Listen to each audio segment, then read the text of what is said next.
Welcome to Pradeep academy for all competitive examination Kurnool. ఈరోజు ఈ వీడియోలో మీరు గ్రూప్ 4 సంబంధించినటువంటి general English screen test and main examination సంబంధించినటువంటి సిలబస్, వాటికి సంబంధించినటువంటి ప్యాటర్న్ అనేటువంటిది తెలుసుకోవడం జరుగుతుంది. సో ఫస్ట్ మనము ఈ group 4 services post of junior assistant cum computer assistant in Andhra Pradesh revenue department సంబంధించినటువంటి ఎగ్జామినేషన్లో జనరల్ ఇంగ్లీష్ అనేటువంటిది ఎంత కీలకమైనటువంటి విషయం మీకు నేను షేర్ చేయాలనుకుంటున్నాను. స్క్రీనింగ్ టెస్ట్ అనేసి మెయిన్ టెస్ట్ అనేటువంటివి 2 టైప్స్ ఆఫ్ టెస్ట్ అనేటువంటివి మీరు ఎవరైతే అప్లై చేస్తున్నారో గ్రూప్ 4 సంబంధించినటువంటి ఎగ్జామ్కు మీరు ఫేస్ చేయడం జరుగుతుంటుంది. దీనిలో స్క్రీన్ టెస్ట్ అనేటువంటిది చూసినట్లయితే ఈ స్క్రీన్ టెస్ట్ సంబంధించినటువంటి question patterns, general English question pattern అన్నీ కూడా ఆబ్జెక్టివ్ టైప్ అనేటువంటివి మీకు అక్కడ కనిపిస్తాయి. సెక్షన్ బిలో జనరల్ ఇంగ్లీష్ అనేటువంటిది మనకు 25 మార్క్స్కు మీరు ఎగ్జామ్లో సంబంధించినటువంటి వాటిలో ఫేస్ చేయాల్సి ఉంటుంది.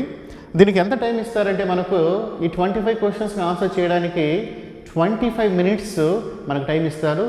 ఎన్ని క్వశ్చన్స్ వస్తాయంటే మీకు 25 క్వశ్చన్స్ వస్తాయి. ఇది స్క్రీన్ టెస్ట్ సంబంధించినటువంటి 25 మార్క్స్ సంబంధించినటువంటి basic information. Next main examination సంబంధించినటువంటి ఇన్ఫర్మేషన్కి వచ్చినట్లయితే ఇవి కూడా మనకు స్క్రీన్ టెస్ట్కి ఎలాంటి ఆబ్జెక్టివ్ టైప్ క్వశ్చన్స్ ఉన్నాయో మెయిన్ ఎగ్జామ్కి కూడా మనకు అలాంటి ఫార్మేషన్లోనే ఆబ్జెక్టివ్ టైప్ క్వశ్చన్స్ అనేటువంటివి మీరు ఫేస్ చేయాల్సి ఉంటుంది ఎగ్జామ్లో. పేపర్ 2లో జనరల్ ఇంగ్లీష్ అనేటువంటిది ఉంటుంది మీకు మెయిన్ ఎగ్జామ్లో. 75 మార్క్స్ అనేటువంటిది మెయిన్ ఎగ్జామ్లో ఇంగ్లీష్ అనేటువంటిది ఉంటుంది. అందుకే మీకు ఇంగ్లీష్ అనేటువంటిది ఈ గ్రూప్ 4 ఎగ్జామ్లో చాలా కీలకమైనటువంటి సబ్జెక్ట్ అని మీకు ఆల్రెడీ చెప్పున్నాను. టైం డ్యూరేషన్ మీకు ఎంత ఇస్తారంటే ఆ 75 మార్క్స్కి మీరు ఆన్సర్ చేయడానికి మీకు అలాట్ చేసినటువంటి టైం 75 మినిట్స్. ఎన్ని క్వశ్చన్స్ వస్తాయి అంటే 75 క్వశ్చన్స్ వస్తాయి. మీరు క్లుప్తంగా మీరు అబ్జర్వ్ చేసినట్లయితే గ్రూప్ 4 సర్వీసెస్ సంబంధించినటువంటి ఎగ్జామ్లో స్క్రీనింగ్ టెస్ట్లో 25 మార్క్స్ ఇంగ్లీష్ ఉంటుంది. మెయిన్ ఎగ్జామ్లో 75 మార్క్స్ ఇంగ్లీష్ అనేటువంటిది మీరు ఫేస్ చేయాల్సి ఉంటుంది. సిలబస్ విషయానికి వస్తే మనము group 4 services present notification syllabus చూసినట్లయితే ఇంగ్లీష్ సిలబస్ అనేటువంటిది అంటే syllabus for screening test and main అంటే ఈ సిలబస్ దేనికి సంబంధించినటువంటిది అంటే స్క్రీనింగ్ టెస్ట్కు అండ్ మెయిన్ టెస్ట్కు అంటే స్క్రీనింగ్ టెస్ట్లోను మెయిన్ టెస్ట్లోను రెండింటికి ఒకే సిలబస్గా మనం చూడొచ్చు. అవి ఫస్ట్ వన్ ఏంటంటే grammar, second one comprehension, next third one vocabulary and punctuation, next logical rearrangement of sentences, the last one usage and idioms. ఈ 5 కేటగిరీ ఆఫ్ క్వశ్చన్స్ అనేటువంటివి screening టెస్ట్లోను మెయిన్ ఎగ్జామినేషన్లోనూ మీరు సాల్వ్ చేయాల్సి ఉంటుంది. స్క్రీనింగ్లోను అండ్ మెయిన్ ఎగ్జామినేషన్లోనూ ఒకే సిలబస్ అనేటువంటిది ఇవ్వడం జరిగింది మనకు యాజ్ పర్ ద నోటిఫికేషన్. మరి వీటికి ఎలాంటి ఇప్పుడు గ్రామర్ పై నుంచి ఎలాంటి క్వశ్చన్స్ అనేటువంటివి మనం ఎక్స్పెక్ట్ చేయొచ్చు, రీడింగ్ కాంప్రిహెన్షన్ పైన మనం ఎలాంటి క్వశ్చన్స్ ఎక్స్పెక్ట్ చేయొచ్చు, అట్లా ఈ 5 కేటగిరీస్ సంబంధించినటువంటి ప్యాటర్న్స్ ఏవైతే ఇచ్చారో వీటి నుంచి ఎలాంటి క్వశ్చన్స్ అనేటువంటివి మనం గ్రూప్ 4లో మనము ఎక్స్పెక్ట్ చేయొచ్చు అంటే ఫస్ట్ గ్రామర్ సంబంధించినటువంటివి చూద్దాము. సో గ్రామర్ సంబంధించినటువంటి పోర్షన్ మనము అబ్జర్వ్ చేసినట్లయితే parts of speech, tenses, articles, subject verb agreement, voice, active voice and passive voice, next speeches, direct and indirect speech. So ఇలాంటి ఏరియాస్ పై నుంచి మనము క్వశ్చన్స్ అనేటువంటివి ఎక్స్పెక్ట్ చేయొచ్చు. ఇక్కడ గ్రూప్ 4 సర్వీసెస్లో స్క్రీనింగ్ టెస్ట్లోను అండ్ మెయిన్ టెస్ట్లోను ఎలాంటి ఇది సిలబస్ అండి. క్వశ్చన్ ప్యాటర్న్స్ చూసినట్లయితే గ్రామర్ నుంచి ఎలాంటి క్వశ్చన్ ప్యాటర్న్స్ వస్తాయంటే మనకు అన్ని ఆబ్జెక్టివ్ టైప్ క్వశ్చన్స్ కాబట్టి కంపల్సరీగా ఆప్షన్స్ అనేటువంటివి అక్కడ ఉండి తీరుతాయి. ఒక క్వశ్చన్ చూసినట్లయితే she dance in the sun for 1 hour. She does in the sun for 1 hour. ఈ క్వశ్చన్ మనం చూసినట్లయితే ఇలాంటి క్వశ్చన్స్ అనేటువంటివి మనం ఎక్స్పెక్ట్ చేయొచ్చు గ్రూప్ 4లో స్క్రీనింగ్ టెస్ట్లోను అండ్ మెయిన్ టెస్ట్లోను. ఎందుకంటే రెండింటికి ఒకే సిలబస్ ఇవ్వడం అనేది మనం నోటిఫికేషన్లో చూడొచ్చు. క్వశ్చన్ ఏంటి? She dance in the sun for 1 hour. ఇక్కడ ఆప్షన్స్ ఉన్నాయి కదా. The first option sitting, the second option has been sitting, option C has been sit, the last option D has sit. వీటికి ఆన్సర్ చేయాలి అంటే మనకు grammar పైన అంటే basic grammar పైన ఫంక్షనల్ గ్రామర్ పైన కొంచెం గ్రిప్ ఉన్నటువంటి ఆస్పిరెంట్స్ ఎవరైతే ఉన్నారో వాళ్ళు ఈజీగా వీటికి ఆన్సర్ చేయొచ్చు. ఈ క్వశ్చన్ అనేటువంటిది సో ఎక్కడి నుంచి ఫ్రేమ్ అయిందంటే మనకు వర్బ్స్ అండ్ టెన్సెస్ అనేటువంటి టాపిక్ నుంచి ఫ్రేమ్ అయినటువంటి సెంటెన్స్. మరి దీనికి ఆన్సర్ చేయాలి అంటే ఒక బేసిక్ రూల్ అనేటువంటిది ఇక్కడ మనం చూస్తే మీకు ఈజీగా అర్థమవుతుంది. ఆ బేసిక్ రూల్ ఏంటంటే ఇక్కడ ఆబ్జెక్ట్లో మనం చూసినట్లయితే basic structure form of the sentence ఏంటంటే subject, verb, object. If we take any meaningful sentence in English grammar, the basic structure form of the sentence subject, verb and object. ఇక్కడ మనం ఆబ్జెక్ట్ని క్లియర్గా observe చేసినట్లయితే ఈ సెంటెన్స్ సంబంధించినటువంటి ఆబ్జెక్ట్ని మనం క్లియర్గా observe చేసినట్లయితే in the sun for 1 hour అనేటువంటిది ఉంది కదా. తను ఎప్పటి నుంచి ఎండలో కూర్చొని ఉందంటే సో 1 hour నుంచి. అంటే ఈ యాక్షన్ ఎప్పుడు స్టార్ట్ అయిందంటే పాస్ట్లో స్టార్ట్ అయింది. One action began before some time in the past, that action still it is going at the present. This type of sentence formations are present perfect continuous tense. ఈ sentence present perfect continuous అని మనం ఎలా నిర్ధారించుకోవాలంటే ఒక పాస్ట్లో start అయినటువంటి sentence ఈ time వరకు జరుగుతూ ఉన్నట్లయితే అది present perfect continuous అవుతుంది. ఈ సెంటెన్స్ present perfect continuous సంబంధించినటువంటిది. మరి present పర్ఫెక్ట్ కంటిన్యూస్ టెన్స్ సంబంధించినటువంటి సెంటెన్స్ స్ట్రక్చర్ ఫామ్ అనేటువంటిది ఏంటంటే subject plus have been or has been V4 plus object అనేటువంటిది మనం ఇక్కడ బాగా అబ్జర్వ్ చేసినట్లయితే ప్రెజెంట్ పర్ఫెక్ట్ కంటిన్యూస్ టెన్స్లో ఆబ్జెక్ట్ మనము బాగా అబ్జర్వ్ చేసినట్లయితే ఆబ్జెక్ట్లో మనకు టైం అనేటువంటిది ఉంటుంది. ఎలాంటి టైం అంటే ఆ సెంటెన్స్ కానీ ఆ యాక్టివిటీ కానీ యాక్షన్ కానీ స్టార్ట్ అయినటువంటి టైం ఉంటుంది. ఒక యాక్షన్ పాస్ టైంలో స్టార్ట్ అయినటువంటి టైం అనేటువంటిది ఆబ్జెక్ట్లో ఉంటుంది. సో ఇక్కడ చూసినట్లయితే మనకు ఫర్ అనేటువంటి టైం ప్రపోజిషన్ ఉంది. ఇది మనకు పీరియడ్ ఆఫ్ టైం ఇండికేట్ చేస్తుంది. సో ఇది పీరియడ్ ఆఫ్ టైం ఇండికేట్ చేసిన పాయింట్ ఆఫ్ టైం ఇండికేట్ చేసిన రెండు కూడా ఇవి ప్రజెంట్ పర్ఫెక్ట్ కంటిన్యూస్ కాబట్టి దానికి సంబంధించినటువంటి వర్బ్ ఫ్రేజ్ ఏంటంటే మనకి ఇక్కడ సబ్జెక్ట్ బట్టి మనం వర్బ్ ఫ్రేజ్ తీసుకోవాలి. సబ్జెక్ట్ సింగులర్ కాబట్టి హ్యాస్ బీన్ అనేటువంటిది మనము తీసుకోవడం జరుగుతుంది. దానికి మెయిన్ వర్బ్ ఏమవుతుందంటే V4 has been plus V4. వీటిలో మీరు క్లియర్గా అబ్జర్వ్ చేసినట్లయితే హ్యాస్ బీన్ ప్లస్ V4 అనేటువంటిది ఎన్నో option B. This is the answer. ఇలాంటి క్వశ్చన్స్ అనేటువంటివి మనము ఎక్స్పెక్ట్ చేయొచ్చు గ్రామర్ నుంచి. సో వన్ మోర్ క్వశ్చన్ ఇచ్చారు మీకు. Second one, dash Monday mornings I go to the gym. Dash Monday mornings I go to the gym. First option at, second option in, third option on, last option by.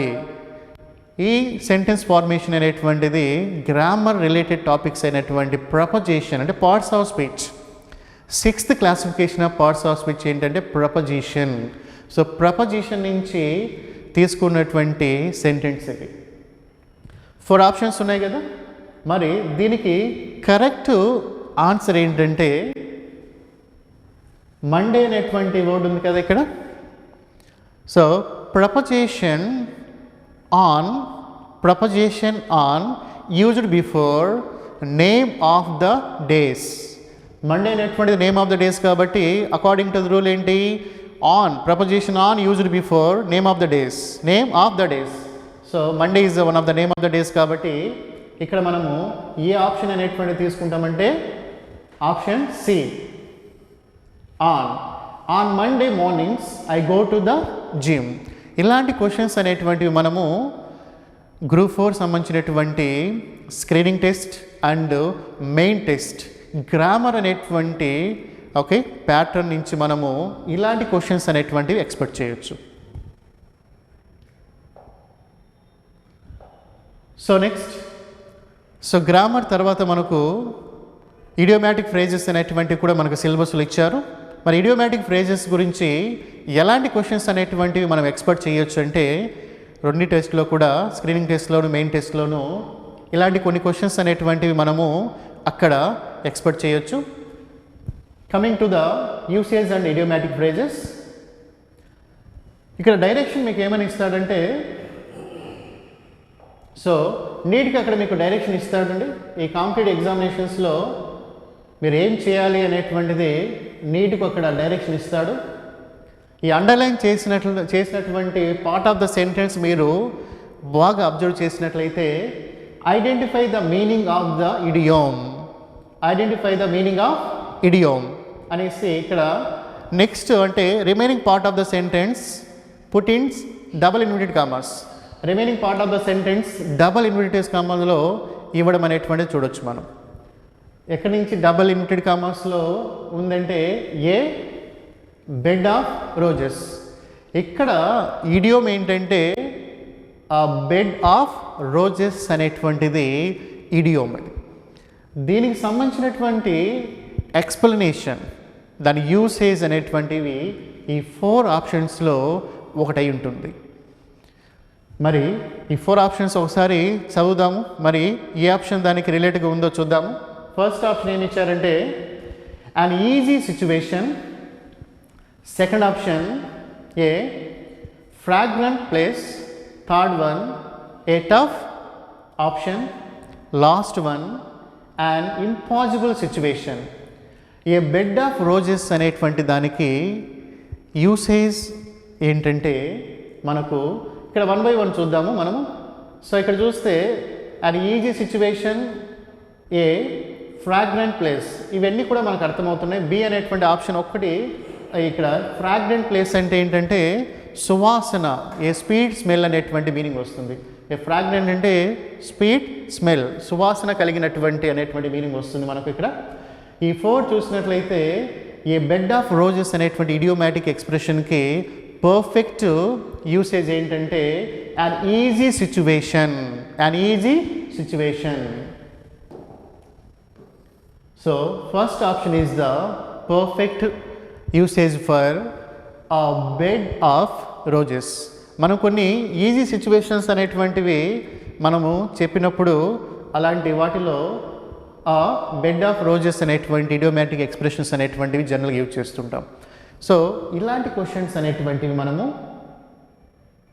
Examination point of వ్యూలో expect చేయొచ్చు. And one more మీకు కూడా ఇక్కడ ఇవ్వడం జరిగింది. ఒకసారి second idiomatic usages గురించి మీరు చూసినట్లయితే ఐడెంటిఫై ద మీనింగ్ ఆఫ్ ఇడియోమ్, అది డైరెక్షన్ ఇస్తుంటాడు. ఇక్కడ ఇడియోమాటిక్ ఫ్రేజెస్ ఏంటంటే ఇడియోమాటిక్ సో ఈ ఇడియోమాటిక్ ఎక్స్ప్రెషన్ మనం చూసినట్లయితే కెనాట్ జడ్జ్ ఆ book by its cover, cannot judge ఆ బుక్ బై ఇట్స్ కవర్ అనేటువంటి ఇడియోమ్కి మనకు యూసేజ్ అనేటువంటిది ఇవ్వమనేసి ఈ 4 ఆప్షన్స్ ఇచ్చారు. సో ఫస్ట్ ఆప్షన్ చూసినట్లయితే option A, it is easier to read a book than to protect the pages. Second option, it is hard to tell how something is simplified from its outward appearance. Third one, a book's ending cannot always be guessed by how it begins. The last one, it takes a long time to really know someone. ఈ 4 options అనేటువంటి ఇచ్చారు. వీటిలో cannot judge the book by its cover అనేటువంటి ఇడియోమ్కి perfect usage ఏంటంటే second one. Second one ఏంటి? It is hard to tell how something is simplify from it's outward appearance.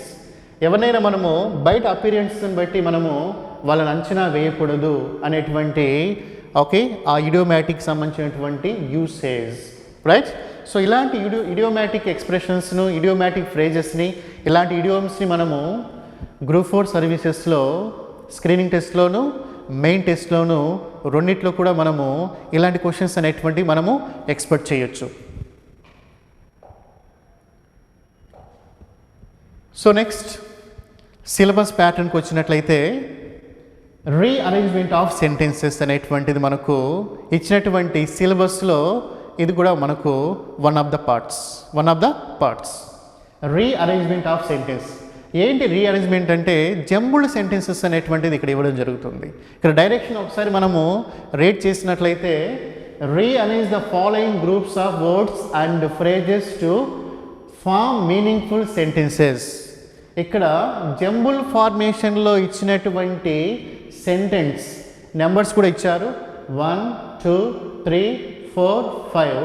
ఇక్కడ ఇచ్చినటువంటి sentence ఏదైతే ఉందో అది జంబుల్డ్ ఫార్మేషన్లో ఉంది, అంటే కరెక్ట్ ఫార్మేషన్ లేదు. దాన్ని మనం ఏం చేయాలంటే ఆప్షన్స్ ఉన్నాయి కదా, సో ఆప్షన్స్ని తీసుకొని ఏ ఆప్షన్ అయితే ఆ నెంబర్స్ ప్రకారం కరెక్ట్గా ఉంటుందో ఆప్షన్ అనేటువంటిది మనం తీసుకోవాల్సి ఉంటుంది.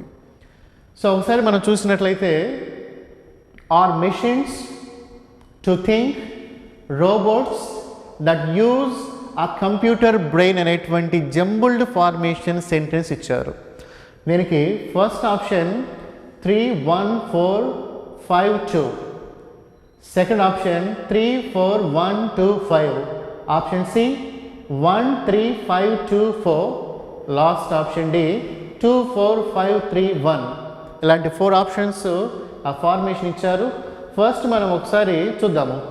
అంటే ఫస్ట్ ఆప్షన్ ఏ అనేటువంటి నెంబర్స్ ఇచ్చున్నారు కదా, ఇది కరెక్ట్ ఫార్మేషన్లో ఉందో లేదో చెక్ చేద్దాము. సో ఫస్ట్ ఇక్కడ 3 ఇచ్చారు. సో మనకు 3 ఎక్కడ ఉందంటే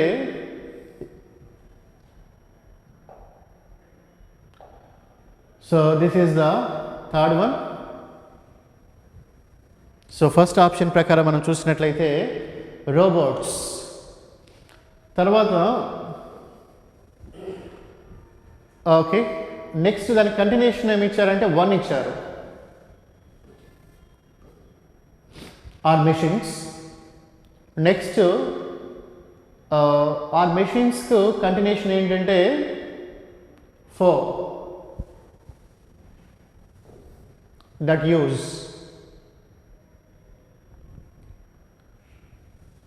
సో మనం దీన్ని కరెక్ట్గా ఫ్రేమ్ చేద్దాము. సో మన ప్రకారం ఇది 1 అవుతుంది, 3, ఇది 2 అవుతుంది, 4, ఈ 4 మనకు 3 అవుతుంది. నెక్స్ట్ 5 మనకు 4 అవుతుంది. నెక్స్ట్ 2 మనకు 5th అవుతుంది. ఒకసారి ఈ నెంబర్స్ని మీరు క్లియర్గా అబ్జర్వ్ చేసినట్లయితే robots are machines that use a computer brain to think. Repeat చేస్తున్నాను, robots are machines that use a computer brain to think. అంటే మనకి ఇచ్చినటువంటి ఫస్ట్ ఆప్షనే కరెక్ట్గా ఉంటుంది. ఈ రీఅరేంజ్మెంట్స్ అనేటువంటిది ఎలా సెట్ చేయాలి అంటే కొన్ని ఇన్స్ట్రక్షన్స్ అనేటువంటివి మనము పర్ఫెక్ట్గా ఫాలో అవుతే ఈ రీఅరేంజ్మెంట్ అనేటువంటిది చాలా చాలా ఈజీగా మనము ఆన్సర్ చేయొచ్చు. కొన్ని ఇన్స్ట్రక్షన్స్ అనేటువంటివి ఉంటాయి, ఆ ఇన్స్ట్రక్షన్స్ మీరు ఫాలో కాగలిగితే చాలా చాలా ఈజీగా ఉన్నటువంటి ప్యాటర్న్ మనకు ఎగ్జామినేషన్లో. Coming to the next pattern of Group 4 General English, that is comprehension. What is comprehension? What is importance of reading comprehension in Group 4 examination? Reading comprehension is the ability to process text, understand its meaning and to integrate with what the readers already knows. Fundamental skills required in efficient reading comprehensions or knowing meaning of words, ability to understand remaining of a word from discourse context. So next pattern ఏంటంటే మనకు reading comprehension. ఈ reading comprehension related questions అనేటువంటివి మీకు ఎగ్జామినేషన్స్లో screening టెస్ట్లో కావచ్చు, తర్వాత main ఎగ్జామినేషన్లో అవ్వచ్చు, రెండింటిలోనూ మీరు కాంప్రహెన్షన్స్ని సాల్వ్ చేయాల్సి ఉంటుంది. సో అక్కడ డైరెక్షన్ మీరు క్లియర్గా రీడ్ చేసినట్లయితే, read the following passage carefully and answer the questions given below it అనేటువంటి డైరెక్షన్ మీకు ఇస్తాడు. సో ఇచ్చిన తర్వాత అక్కడ ఒక ప్యాసేజ్ అనేటువంటిది మీరు రీడ్ చేయాల్సి ఉంటుంది. I'm going to read the passage, just you have to listen to me. Long time ago, the kingdom of Gandhara was ruled by a just and good king. His subjects were very content. But as the king grew older, everyone wondered anxiously what would happen to the kingdom. After all, the king did not have reins of the kingdom. Now the king was an avid gardener and put lots of time and efforts into tending his garden and planting his finest flowers, fruits and vegetables. One day he proclaimed, "Tomorrow I shall distribute seeds to the children of the kingdom. The one who is able to grow the biggest, healthiest plant within 3 months will be the prince or the princess." The next day, there was a long line of parents and children outside the palace, everyone eager to get a seed and have the opportunity to be the next king. A poor farmer's son was among these children. Like the king, he too was fond of gardening. His backyard was full of beautiful plants. He took the seed from the king and planted it in the great care. The weeks passed and he filled it with water and manure, but no plant appeared. He tried changing the soil and even transferred the seed to another pot, but at the end of the 3 months, nothing had grown. At last, the day came when the children had to go to the king show him their plants. They started walking to palace, dressed in their best, holding beautiful plants in their hands. The farmer's son stood sadly watching them go by. His father had watched his working hard with the seed and felt sorry for him. "Why don't you go to the king with the empty pot?" he suggested. "At least he will know you tried your best." So the farmer's son too wore his best cloth and joined the other outside the palace, holding his empty pot in his hand and ignoring the laughter of those who saw him. Soon the king arrived and began his inspection. "I have watered this beautiful flower with the water from the Spade River," said one. "I have kept my plant in a beautiful glass house to protect it from bad weather," said another.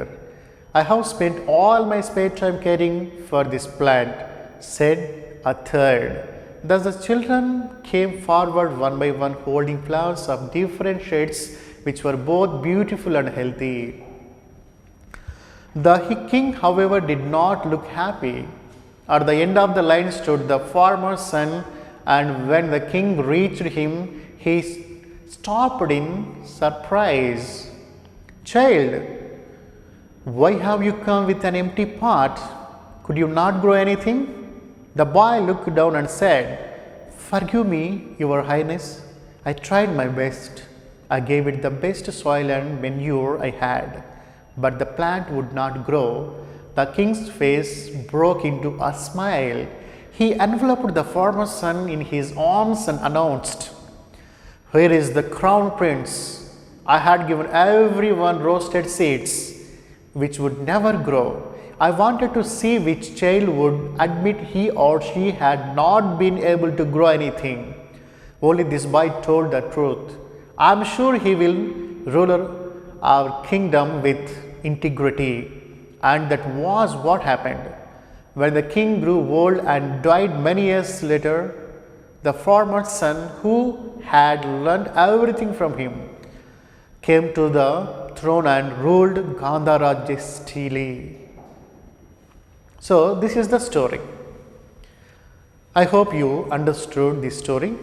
Story అయిపోయిన తర్వాత questions ఉండడం జరుగుతుంది. వాటి తర్వాత options అనేటువంటివి objective type కదా, options అనేటువంటివి ఇక్కడ ఇవ్వడం జరుగుతుంది.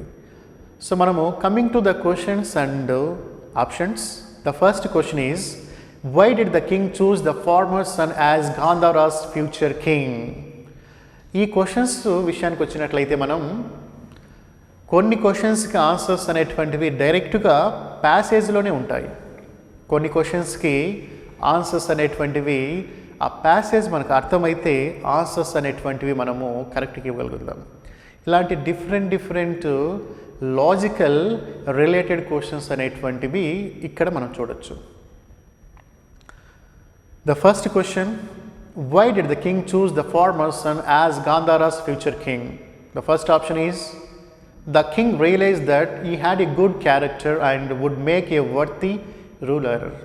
The second option is, he knew that he could easily manipulate the farmer's son. Next option C, he felt sorry for the farmer's son and wanted to give him an opportunity. Next option, to reward his honesty in not asking his parents for help to grow the plant. The last option is, he was the one who pointed out the king's mistake of distributing roasted seeds. మీకు question అర్థమైనట్లయితే వీటిలో perfect అయినటువంటి ఆన్సర్ని మీరు తీసుకోగలుగుతారు. Question ఏంటంటే, why did the king choose the farmer son as the Gandhara's future king? First option మనం చూసినట్లయితే, the king realise that he had a good character and would make a worthy ruler. మనకు first క్వశ్చన్కి option A అనేటువంటిది answer. Coming to the second question, why did the king distribute seeds to the children of his Kingdom? The first option is to share his love of gardening with them. Second option is to make sure that the future ruler that had respect for all living things. The third option is, it was a test to select the child most suited to be the next ruler. The next D option is to see if they were ambitious and competed fairly. The last one is none of this. దీనికి perfect second క్వశ్చన్కు answer ఏంటంటే, why did the king distribute seeds to the children of his kingdom? ఆ king మనకు ఆ seeds distribute చేయడము యొక్క main intention ఏంటి అనేటువంటిది ఇక్కడ అడిగారు. సో దీనికి సంబంధించినటువంటి ఆన్సర్ ఏంటంటే, it was the test to select the child most suited to be the next ruler. C అనేటువంటి ఆప్షన్ మనకు సెకండ్ వన్కి correct answer. Next coming to the third question, why did the children bring beautiful plants to the palace? First option, they wanted to gift them to the king for his garden. Second option, it was a sign of affection for the king who was retiring. Option C, their parents had forced them to present flowers to the king. D option, to show the king they were more suited than the farmer's son to be ruled. The last option, none of these.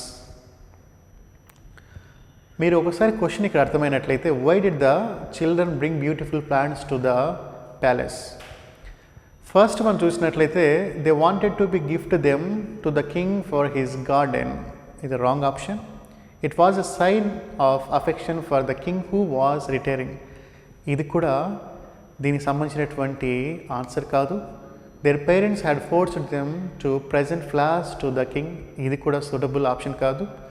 To show the king they were more suited than the farmers and to rule. ఈ option కూడా wrong. Last option none of this అనేటువంటిది దీనికి సంబంధించినటువంటి option. So okay, ఇలాంటి reading comprehensions అనేటువంటివి మీకు ఎగ్జామినేషన్స్లో అడగడం జరుగుతుంది. రీడింగ్ కాంప్రిహెన్షన్స్ మీరు క్లియర్ చేసుకోవాలి అంటే మంచి మార్క్స్ రీడింగ్ కాంప్రహెన్షన్లో మంచి మార్క్స్ తెచ్చుకోవడానికి కొన్ని రీడింగ్ కాంప్రహెన్షన్ ఇన్స్ట్రక్షన్స్ ఉంటాయి. వాటిలో ఏంటంటే డైలీ మీరు ఒక ఆర్టికల్ అంటే మ్యాగజైన్ నుంచి కానీ లేదంటే ఒక స్టోరీ కానీ ఏదైనా ఎవ్రీడే మీరు చదువుతూ ఉండడం కానీ ఇలాంటి చేయడం వల్ల ఫాస్ట్ రీడింగ్ మీకు అలవాటు అవుతుంది. ఎప్పుడైతే ఫాస్ట్ రీడింగ్ అలవాటు అవుతుందో మీకు అక్కడ ఉన్నటువంటి ప్యాసేజ్ మీకు అర్థం కావడం జరుగుతుంది. సో వాటితో పాటు వొకాబులరీ కూడా మీరు గ్రిప్ ఉంటే ఆ మీనింగ్స్ కానీ ఈజీగా మీకు ప్యాసేజెస్ అనేటువంటివి ఈజీగా మార్క్స్ చేయడానికి చాలా చాలా సపోర్టివ్గా ఇన్స్ట్రక్షన్స్ అనేటువంటివి మీకు హెల్ప్ చేస్తాయి. So next coming to the last one, that is vocabulary related questions formations. మనకు లాస్ట్ ఫార్మేషన్కి వచ్చినప్పటికీ వొకాబులరీ రిలేటెడ్ క్వశ్చన్స్ అనేటువంటివి ఫామ్ అవుతాయి. అంటే స్క్రీనింగ్ టెస్ట్లో కావచ్చు, మెయిన్ ఎగ్జామినేషన్స్లో అవ్వచ్చు, రెండిట్లో కూడా మనకు వొకాబులరీ రిలేటెడ్ క్వశ్చన్స్ అనేటువంటివి ఫ్రేమ్ కావడం జరుగుతుంది. అంటే వాటి నుంచి కూడా మనం క్వశ్చన్స్ అనేటువంటి ఎక్స్పెక్ట్ చేయొచ్చు. సో ఇక్కడ చూసినట్లయితే find the word which has the same meaning as clever. ఇక్కడ ఒక వర్డ్ ఏదైతే ఇచ్చున్నారో ఇక్కడ మీరు క్లియర్గా అబ్జర్వ్ చేసినట్లయితే వొకాబులరీ రిలేటెడ్ క్వశ్చన్స్ అనేటువంటివి ఎక్కడైతే మనకు సింగిల్ ఇన్వర్టెడ్ కామర్స్లో ఇచ్చినటువంటి వర్డ్కి అక్కడ డైరెక్షన్ ఇచ్చున్నారు, find the word which has the same meaning అని. సో ఆ డైరెక్షన్ మనము క్లియర్గా అర్థం చేసుకొని ఆ వర్డ్ కావాల్సినటువంటి ఆన్సర్ ఏంటో మనం చూస్ చేసుకోవాలి. సో క్లవర్ అంటే ఇక్కడ 4 ఆప్షన్స్ ఇచ్చారు. ఫస్ట్ ఆప్షన్ కట్ అని, second option big, option C little, the last option green అని. సో క్లవర్ అంటే స్ప్లిట్ అనేటువంటి మీనింగ్, డివైడ్ అనేటువంటి మీనింగ్ వస్తుంది మనకు. సో అలాంటి సిమిలర్ మీనింగ్ ఇక్కడ ఆప్షన్ ఏలో కట్ అనేటువంటిది దానికి సేమ్ మీనింగ్ ఇచ్చేటువంటి perfect word. So coming to the second question, find opposite meaning of orient. Second one అనేటువంటిది ఆపోజిట్ వర్డ్, యాంటనిమ్స్ ఇవ్వడం జరిగింది. దీనికి కూడా 4 ఆప్షన్స్ ఇచ్చారు. First option disorder, B fact, C confirm, last one casual. ఈ orient అంటే first మనకు synonyms తెలిస్తే, దాని మీనింగ్ మనకు తెలిస్తే దానికి ఆపోజిట్ మీనింగ్ ఈజీగా ఐడెంటిఫై చేయొచ్చు. ఓరియంట్ అంటే అరేంజ్మెంట్ పర్ఫెక్ట్లీ, దానికి పర్ఫెక్ట్ ఆపోజిట్ మనము ఏ వర్డ్ని తీసుకోవచ్చు అంటే ఆప్షన్ ఏ డిస్ఆర్డర్ అనేటువంటిది తీసుకోవచ్చు. సో ఇలాంటి క్వశ్చన్స్ కూడా మీకు ఎగ్జామినేషన్స్లో ఇవ్వడం అనేటువంటిది జరుగుతుంది. I hope this video will help you for get some idea on General English for Group 4. Group 4 సంబంధించినటువంటి ఫర్దర్గా మీకు ఆన్లైన్ క్లాసెస్ కావచ్చు లేదా ఆఫ్లైన్ క్లాసెస్ రిలేటెడ్ ఇన్ఫర్మేషన్ మీకు కావాలి అంటే Pradeep academy for competitive examination Kurnool మీరు కాంటాక్ట్ అవ్వండి. ప్లే స్టోర్లో కూడా మీకు ప్రదీప్ అకాడమీ సంబంధించినటువంటి యాప్ అనేటువంటిది మీకు అవైలబిలిటీలో ఉంటుంది. Thank you very much. Have a nice day.